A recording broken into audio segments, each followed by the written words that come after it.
दोस्तों, क्वाइस सक्सेस के YouTube channel में आप सबका स्वागत है। परिचय।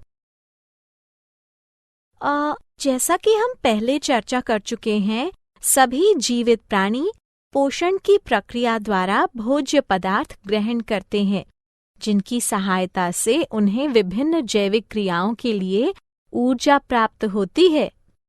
श्वसन एक जारणकारी प्रक्रिया है जिसके द्वारा कार्बोहाइड्रेट, वसा एवं प्रोटीन जैसे खाद्य पदार्थों का शरीर के ऊतकों में जारण अथवा ऑक्सीकरण होता है और इस प्रक्रिया से CO2 यानी कार्बन डाइऑक्साइड, जल एवं ऊर्जा का क्रमिक निर्माण होता रहता है।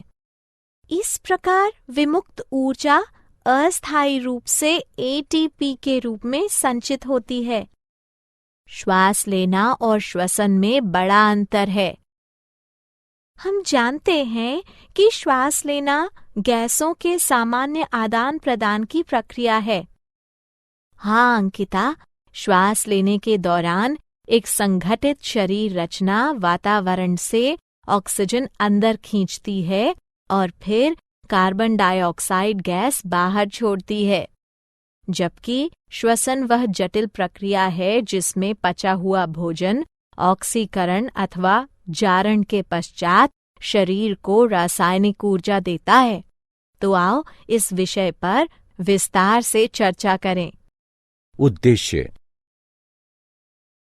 इस पाठ के अंत में आप निम्न करने में सक्षम हो जाएंगे: ऑक्सीजन के उपयोग के आधार पर श्वसन के प्रकार का पता लगाना, अवायु श्वसन और वायु श्वसन को समझना, न्यून और उच्च जीवों में श्वसन की पूर्ण प्रक्रिया का पता लगाना, मानव श्वसन प्रणाली का समझना, नथुने, नासिका, गुहा, कंठ नली, श्वास नली, श्वसनी, सूक्ष्म श्वास नली, वायु कोष्ठिका, फेफड़े एवं डायाफ्राम अर्थात मध्यपट की संरचना और कार्यों को समझना, फेफड़ों के फैलाव एवं क्षमताओं को समझना, रक्त में गैसों के परिवहन को समझना, श्वसन अनुपात RQ का अध्ययन करना, धूम्रपान के बुरे प्रभावों का अध्ययन करना।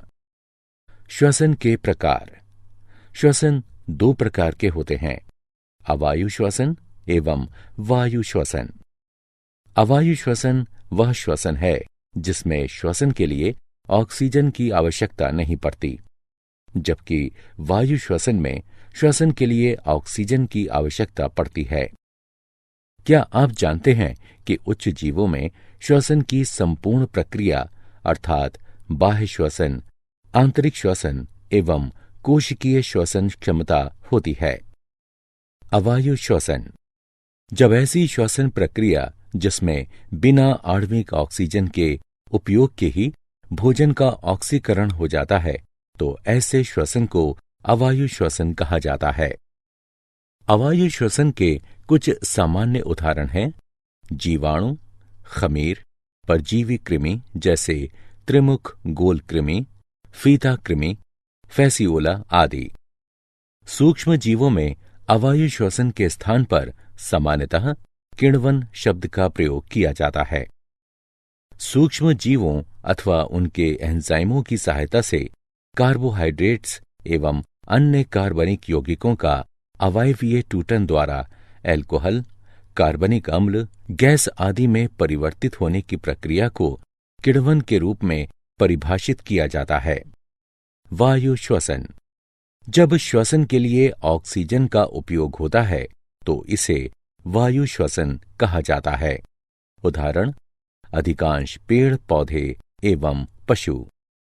क्या आप जानते हैं कि जब हमारी मांसपेशियों की कोशिकाओं में ऑक्सीजन की कमी होती है तो पाइरूवेट लैक्टिक अम्ल में रूपांतरित हो जाता है। इसमें भी 3 कार्बन अणु होते हैं। अगर हम अचानक कुछ करते हैं तो लैक्टिक एसिड के निर्माण के कारण हमारी पेशियों में अकड़न पैदा हो जाती है। बाह्य श्वसन। बाह्य श्वसन वह प्रक्रिया है जिसके द्वारा रक्त एवं वायु के मध्य गैसों का आदान प्रदान होता है। यह एक भौतिक प्रक्रिया है। इसमें केवल ऑक्सीजन ग्रहण एवं कार्बन डाइऑक्साइड का उत्सर्जन होता है। यह प्रक्रिया 2 चरणों में संपन्न होती है, उत्प्रेरण यानी सांस लेना एवं उच्छ्वासन। उत्प्रेरण वह प्रक्रिया है जिसके द्वारा स्वच्छ वायु फेफड़ों में प्रवेश करती है। इस प्रक्रिया में झिल्ली यानी डायाफ्राम सपाट हो जाती है और स्नायु तंतुओं में संकुचन द्वारा नीचे की दिशा में दबती है एवं इस प्रकार वक्ष गुहा का आयतन बढ़ता है। बाह्य पसलियों के बीच की मांसपेशियां पसलियों एवं उरोस्थि में ऊपर एवं बाहर की दिशा में संकुचन एवं खिंचाव उत्पन्न करती हैं और इस प्रकार वक्ष गुहा का आयतन बढ़ जाता है। उच्छ्वासन वह प्रक्रिया है जिसके द्वारा फेफड़ों से कार्बन डाइऑक्साइड गैस यानी CO2 को बाहर निकाला जाता है। डायाफ्राम यानी झिल्ली के स्नायु तंतु जब शिथिल पड़ते हैं तो यह उत्तल आकार ग्रहण कर लेते हैं और तब वक्ष गुहा के आयतन में भी कमी आ जाती है। बाह्य पसलियों के बीच की मांसपेशियां जब शिथिल हों और पसलियों में भीतर की तरफ एवं नीचे की दिशा में खिंचाव उत्पन्न करें तो इस प्रकार वक्ष गुहा के आयतन में कमी आती है। आंतरिक श्वसन। आंतरिक श्वसन वह प्रक्रिया है जिसके द्वारा रक्त एवं ऊतक द्रव और ऊतक द्रव एवं कोशिकाओं के बीच गैसों का आदान प्रदान होता है। कोशिकीय श्वसन। कोशिकीय श्वसन वह प्रक्रिया है जिसमें कोशिकाएं चयापचय के लिए ऑक्सीजन यानी O2 का उपयोग करती हैं एवं अवशेष के रूप में कार्बन डाइऑक्साइड यानी CO2 उत्सर्जित करती हैं। न्यून जीवों में गैसों का विनिमय। न्यून जीवों में श्वसन के लिए कोई विशेष अंग नहीं होता, अतः एक कोशिकीय जीवों में कोशिका एवं बहुकोशिकीय जीवों में शरीर की सभी कोशिकाएं श्वसन में भाग लेती हैं। सभी कोशिकाएं सीधे तौर पर जल से संपर्कित रहती हैं, इसलिए आसपास के जल में घुले ऑक्सीजन का शरीर की कोशिकाओं के कार्बन डाइऑक्साइड से सीधा विनिमय होता है। इसे त्वचा श्वसन के नाम से जाना जाता है। कोशिकाओं के माइटोकॉन्ड्रिया में जो ऑक्सीजन रहती हैं उसका उपयोग शर्करा के ऑक्सीकरण में होता है और इससे CO2, जल एवं ऊर्जा समृद्ध अणुओं का निर्माण होता है। कुछ सामान्य उदाहरण हैं अमीबा, पैरामीशियम, स्पंज एवं कोलेंटेरेट। उन्नत जीवों में गैसों का विनिमय। उन्नत जीवों के शरीर की भित्ति मोटी होती है, परिणाम स्वरूप विसरण संभव नहीं होता एवं इनमें चयापचय की दर भी उच्च होती है, अतः इन्हें अधिक ऊर्जा की आवश्यकता पड़ती है। उन्नत जीवों में गैसों के विनिमय अर्थात आदान प्रदान के लिए विशेष श्वसन अंग होते हैं। शरीर की कोशिकाओं एवं श्वसन अंग के बीच ऑक्सीजन एवं कार्बन डाइऑक्साइड के परिवहन के लिए इनमें रक्त नाड़ी तंत्र भी होता है। उन्नत जीवों में गैसों का संवहन त्वचा, गलफड़ा, श्वास नली अथवा फेफड़ों से हो सकता है। उभयचर एवं एनेलिड त्वचा श्वसन करते हैं। वैसी त्वचा से गैसों का संवहन हो सकता है जो पतली, नमीयुक्त, संवहनी एवं पारगम्य होती हैं। इसे त्वचीय श्वसन भी कहा जाता है। कड़ी खाल वाले जानवर, उपास्थि वाली मछलियां, बौनी मछलियां एवं मेढकों जैसे उभयचर गलफड़ा श्वसन करते हैं। इस प्रकार के श्वसन को क्लोम श्वसन भी कहा जाता है। ऑक्सीजन जल से ग्रहण किया जाता है। जल में घुले ऑक्सीजन एवं गिल लामेल्ले की रक्त कोशिका में विद्यमान कार्बन डाइऑक्साइड का विनिमय तब होता है जब जल गलफड़ों के ऊपर से गुजरता है। कीड़ों मकोड़ों में श्वास नली द्वारा श्वसन क्रिया होती है। श्वसन अंग वस्तुतः उच्च स्तरीय वायु नलिकाओं का गुच्छ होता है जिसे श्वसनी के नाम से जाना जाता है। यह श्वसनियां छोटी छोटी नली छिद्रों द्वारा वायु से जुड़ी रहती हैं, जिन्हें विवर कहा जाता है। फेफड़ों द्वारा श्वसन भूमि पर रहने वाले जानवरों एवं मनुष्यों में होता है। फेफड़े श्वसन अंग हैं। इसे फुफ्फुसीय श्वसन भी कहा जाता है। यह श्वसन प्रणाली के सहयोग से होता है। मानव श्वसन प्रणाली। मानव श्वसन प्रणाली का संरचनात्मक एवं कार्यात्मक संवहन वाला भाग अत्यधिक जटिल है।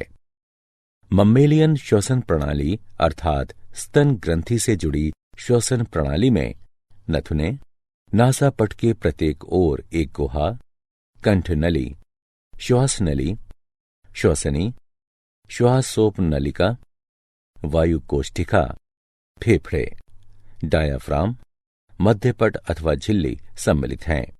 नथुने नाक के दोनों छिद्रों को नथुना कहते हैं।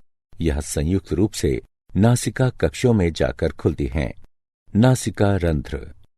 यह नासिका पट द्वारा दो नासिका कक्षों में विभक्त हैं। प्रत्येक नासिका कक्ष में 3 क्षेत्र होते हैं, अर्थात कर्णकोटर, श्वसन एवं घ्राण क्षेत्र। कंठनली। कंठनली में ध्वनि उत्पन्न करने वाला लचीला तंतु अर्थात स्वर रज्जु होता है, जिसे कंठ कहते हैं। स्त्री और पुरुष की कंठनली के आकार में थोड़ा अंतर रहता है। पुरुषों में यह बड़ा एवं प्रभावी होता है और इसीलिए पुरुषों की कंठनली को टेंटुआ कहा जाता है। मनुष्य की कंठनली में कंठद्वार, उपास्थि, कष्ठिका अस्थि, थायराइड झिल्ली, स्वर रज्जु, स्वर यंत्र स्नायुबंध और मांसपेशियां होती हैं। कंठद्वार ग्रसनी में जाकर खुलता है, जो कंठनली से जाकर मिलती है। उपास्थि के 9 टुकड़े होते हैं, 3 एकल एवं 3 युगल। उपकंठ एक पत्ती जैसी संरचना है, जो निगलते वक्त भोजन को श्वसन तंत्र में प्रवेश से रोकता है। श्वास नली। श्वास नली अथवा श्वासनाल कंठ नली के साथ श्रेणीबद्ध होती है। श्वास नली एक अर्धचंद्राकार पारदर्शी वलय से जुड़ी रहती है। श्वास नली की श्लेष्मल झिल्ली के साथ एक क्रमबद्ध छदम स्त्रीकृत रोमक उपकला रहती है, जिसमें बलगम युक्त स्रावित चषक कोशिकाएं होती हैं और यह श्लेष्मय झिल्ली को बाहर धकेलने में मदद करती है। श्वसन नलियां। श्वसनी बहुवचन श्वसनिया, विशेषण श्वसनी संबंधी। श्वसन प्रणाली का वह वायु मार्ग है जो वायु के फेफड़ों तक खींचता है। श्वासोप नलिका। श्वसनी गुच्छ में छोटी नलिकाएं होती हैं, जिन्हें श्वासोप नालिका कहते हैं। फेफड़े के इस भाग में गैसों का विनिमय नहीं होता है। वायु कोष्ठिका। वायु कोष्ठिकाएं फेफड़ों की परम संरचनात्मक एवं शारीरिक इकाइयां हैं। वायु कोष्ठिका गैसों के विनिमय के लिए विसरण द्वारा बहुत बड़ी सतह जैसे स्तनधारियों की आंत में विली उपलब्ध कराती हैं। गैसों का विनिमय वायु कोष्ठिकाओं की श्वसन झिल्ली में सर्वत्र होता है। फेफड़े। प्रत्येक फेफड़ा दोहरी झिल्ली से ढका होता है, जिसे फुफ्फुस आवरण कहते हैं। फेफड़े को ढकने वाली बाहरी झिल्ली को पार्श्व फुफ्फुस आवरण कहते हैं। फेफड़े को ढकने वाली भीतरी झिल्ली को आंत्र फुस्फुस आवरण कहते हैं। मनुष्य के दाहिने फेफड़े में 3 परलिकाएं होती हैं एवं बाएं फेफड़े में 2। डायाफ्राम अर्थात मध्यपट। डायाफ्राम अर्थात मध्यपट गुंबदाकार मांसपेशीय संरचना है, जो वक्ष एवं उदर गुहाओं को एक दूसरे से अलग करते हैं। डायाफ्राम स्तनधारियों की विशेषता है। डायाफ्राम की आपूर्ति मध्यच्छद नसों द्वारा की जाती है। डायाफ्राम में छेद होने की स्थिति में सांस रुक सकती है और यह प्राणघातक हो सकता है। श्वसन एवं फेफड़े का आयतन एवं क्षमताएं। 4 प्रकार के श्वसन आयतन होते हैं। ज्वारीय आयतन अर्थात टाइटल वॉल्यूम यानी टीवी। श्वास ग्रहणात्मक निग्रह आयतन अर्थात इंस्पिरेटरी रिजर्व वॉल्यूम यानी IRV, श्वास निस्सरण निग्रह आयतन अर्थात एक्सपायरेटरी रिजर्व वॉल्यूम यानी ERV एवं अवशिष्ट आयतन अर्थात रेसिड्यूल वॉल्यूम यानी RV। इसी प्रकार 4 श्वसन क्षमताएं भी होती हैं। श्वास ग्रहणात्मक क्षमता अर्थात इंस्पिरेटरी कैपेसिटी IC, कार्यात्मक अवशिष्ट क्षमता अर्थात फंक्शनल रेसिड्यूल कैपेसिटी FRC, महत्वपूर्ण क्षमता अर्थात वाइटल कैपेसिटी यानी VC एवं फेफड़ों की क्षमता अर्थात टोटल लंग कैपेसिटी यानी TLC। श्वास गति को अंकित करने वाले यंत्र को स्पाइरोग्राम कहा जाता है। हवा की वह मात्रा जिसे फेफड़े वहन कर सकते हैं, संग्रहित रख सकते हैं अथवा विभिन्न परिस्थितियों में छोड़ सकते हैं, इसको फुफ्फुसीय आयतन कहते हैं एवं 2 अथवा 2 से अधिक फुफ्फुसीय परिमाणों के योग को फुफ्फुसीय क्षमता कहते हैं। फुफ्फुसीय आयतन को मापने के लिए जिस उपकरण का हम उपयोग करते हैं उसे सामान्यतः स्पाइरोमीटर अथवा रेस्पाइरोमीटर कहा जाता है। रक्त में गैसों का परिवहन। ऑक्सीजन का परिवहन रक्ताणु में उपस्थित श्वसन वर्णक यानी हीमोग्लोबिन RBCs की सहायता से रक्त द्वारा 98.5% ऑक्सीजन O2 का परिवहन होता है। हीमोग्लोबिन के एक अणु में ऑक्सीजन के अधिकतम 4 अणु होते हैं। 1 ग्राम हीमोग्लोबिन में लगभग 1.34 ml ऑक्सीजन यानी O2 होता है। इस प्रकार 100 ml शुद्ध रक्त में 20 ml ऑक्सीजन होता है। कार्बन डाइऑक्साइड का परिवहन। रक्त द्वारा कार्बन डाइऑक्साइड का परिवहन ऑक्सीजन की तुलना में बहुत आसान होता है, क्योंकि कार्बन डाइऑक्साइड की जल में घुलनशीलता का स्तर उच्च है। परिवहन के दौरान कार्बन डाइऑक्साइड का 7% प्लाज्मा में विघटित हो जाता है, जबकि 23% कार्बामिनो हीमोग्लोबिन के रूप में एवं 70% बाइकार्बोनेट के रूप में। अधिकांश कार्बन डाइऑक्साइड का प्लाज्मा में परिवहन सोडियम बाइकार्बोनेट के रूप में रक्त द्वारा होता है। श्वसन अनुपात RQ।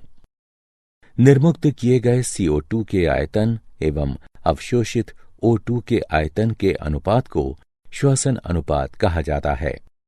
श्वसन अनुपात अर्थात RQ का अधः स्तर अर्थात सबस्ट्रेट के परिमाण पर निर्भर करता है।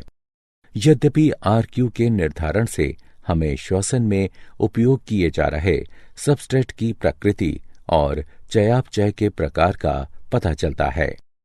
धूम्रपान के बुरे प्रभाव। तंबाकू के धुएं में भारी मात्रा में जहरीले रसायन होते हैं जो मानव के स्वास्थ्य पर बुरा असर डालते हैं। इससे फेफड़ों का कैंसर, खांसी, ब्रोंकाइटिस अर्थात फेफड़े में सूजन, वात स्फीति एवं कार्बन मोनोऑक्साइड विषाक्तता हो सकती है। क्या आप जानते हैं, अधिकांश कोशिकीय प्रक्रियाओं के लिए ATP ऊर्जा मुद्रा की तरह है। श्वसन क्रिया के दौरान जो ऊर्जा मुक्त होती है उसका उपयोग ADP एवं अकार्बनिक फॉस्फेट से ATP अणु के निर्माण में होता है। कोशिका में ऊष्माशोषी प्रक्रिया संपन्न कराने के बाद रासायनिक प्रतिक्रिया को आगे बढ़ाने के लिए इस ATP का उपयोग किया जाता है। जब जल के उपयोग से ATP में टर्मिनल फॉस्फेट लिंकेज विघटित होता है तो इस प्रक्रिया के दौरान जो ऊर्जा उत्पन्न होती है वो 30.5 kJ मोल के बराबर होती है। मांसपेशियों के संकुचन, प्रोटीन संश्लेषण, तंत्र का आवेगों के चालन एवं अन्य अनेक गतिविधियों के लिए कोशिकाओं में ATP का उपयोग होता है। यदि वायु कोशीय सतह में फैलाव आता है तो यह लगभग 80 m वर्ग आयतन आच्छादित करेगा। यदि हमारे शरीर में ऑक्सीजन के स्थानांतरण के लिए विसरण किया जाता है तो ऑक्सीजन के एक अणु को फेफड़े से पैर की उंगलियों तक संचरण करने में अनुमानतः 3 वर्ष का समय लगेगा। सारांश। आइए हमने जो कुछ सीखा है उसे संक्षेप में दोहराएं। श्वसन की 2 प्रक्रियाएं होती हैं, सांस लेना और सांस छोड़ना। पसली की मांसपेशियां एवं डायाफ्राम सांस लेने में सहयोगी की भूमिका निभाते हैं। ऑक्सीजन की सहायता से वायु श्वसन होता है और इसी के कारण हेक्सोज पूर्णतः विघटित होकर कार्बन डाइऑक्साइड एवं जल में परिणत हो जाता है। अवायु श्वसन ऑक्सीजन की अनुपस्थिति में होता है और इसमें आधा स्तर अर्थात सबस्ट्रेट का अपूर्ण विघटन होता है।